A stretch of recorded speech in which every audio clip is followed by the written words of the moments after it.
For 4 days, Edgar Allan Poe lay dying in a hospital bed, delirious, hallucinating, calling out one name over and over. Reynolds. Reynolds. Oh, Reynolds. No one knew who Reynolds was. And Poe died before he could explain. October 3rd, 1849. Edgar Allan Poe is admitted to Washington College Hospital in Baltimore. He's semi-conscious, barely able to speak, wearing clothes that aren't his. Dr. Joseph Moran is assigned to his care.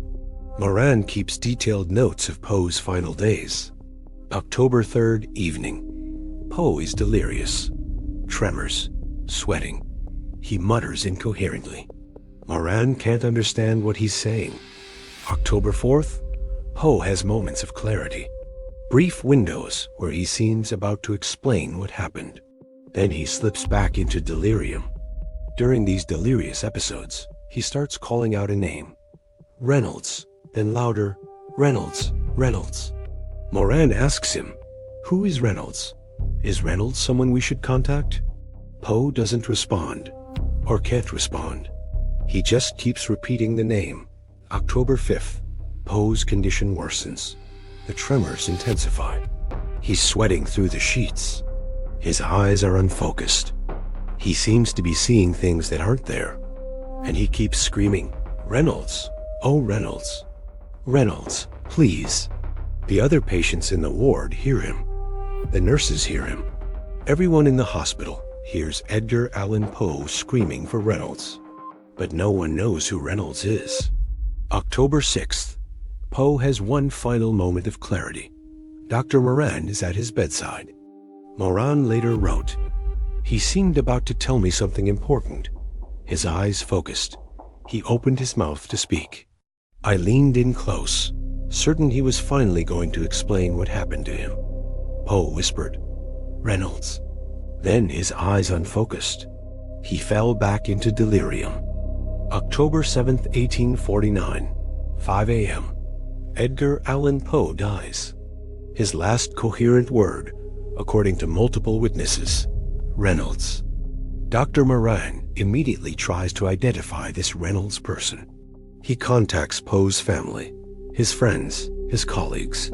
Reynolds. Did Poe know anyone named Reynolds? Was there a Reynolds he was close to? A Reynolds he worked with? No one could think of anyone. Maria Clem, Poe's aunt, said, "Eddie never mentioned anyone named Reynolds to me. I don't know who that could be." Sarah Elmira Shelton, his fiancée, said the same. He never spoke of anyone by that name.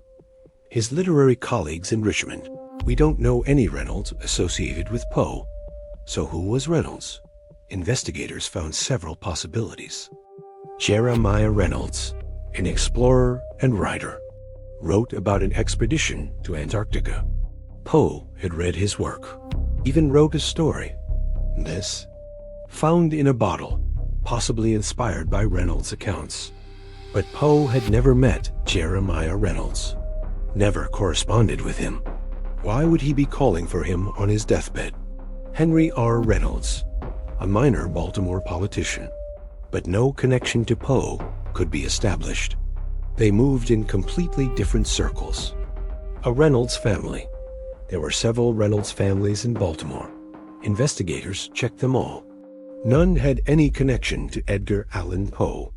The name Reynolds appears nowhere in Poe's surviving correspondence, nowhere in his journals, nowhere in any documented part of his life, except on his deathbed.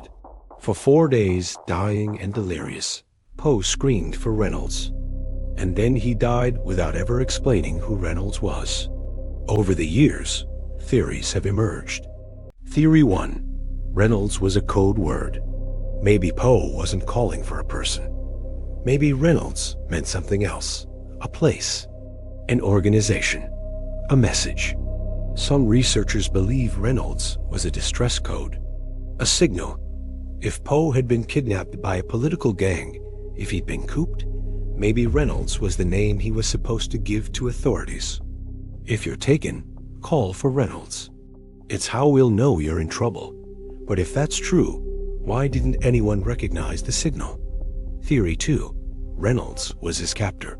Maybe Reynolds was one of the men who kidnapped Poe, held him, drugged him, beat him. In his delirium, Poe's mind kept returning to his trauma, kept seeing Reynolds' face, kept reliving whatever Reynolds had done to him. This would explain why no one in Poe's normal life knew a Reynolds, because Reynolds wasn't part of Poe's normal life. Reynolds was part of those 5 missing days. Theory 3. Reynolds was a hallucination. The drugs they gave him during cooping, laudanum, alcohol, possibly other substances, could have caused persistent hallucinations. Maybe Reynolds was never real, just a figure Poe saw in his drug-induced delirium. But that doesn't explain why he kept calling the same name. Why not other names? Why not random words? Theory 4. Someone destroyed the evidence. Maybe Poe did know a Reynolds. Maybe there were letters, correspondence, documents proving the connection. But after Poe's death, someone destroyed them. Maria Clem admitted to burning some of Poe's letters. To protect his reputation, she said. What if those burned letters mentioned Reynolds?